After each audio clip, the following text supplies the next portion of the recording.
According to the National Electrical Code, it is generally not permitted to bring life safety circuits, such as fire alarm circuits, from an existing building to a new building.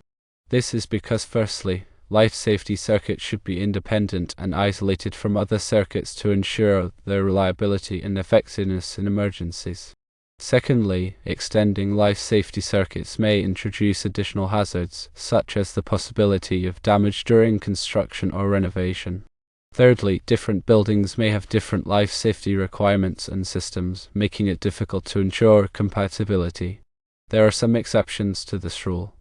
Firstly, if the existing and new buildings are part of the same system, such as a campus or hospital complex.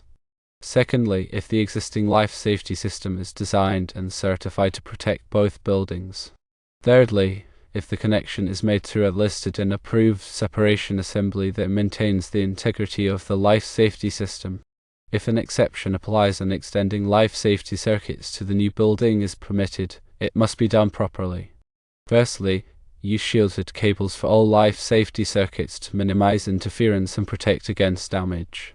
Secondly, bond the ground wire of the life safety cable to the building's steel structure at the new building as soon as possible. Thirdly, label all life safety circuits and equipment clearly and prominently. Also, consult with a qualified electrical engineer to ensure that the life safety system meets the specific requirements of both buildings. Coordinate with the fire inspector to ensure that the installation complies with local codes and regulations. Test and maintain the life safety system regularly to ensure its reliability and effectiveness.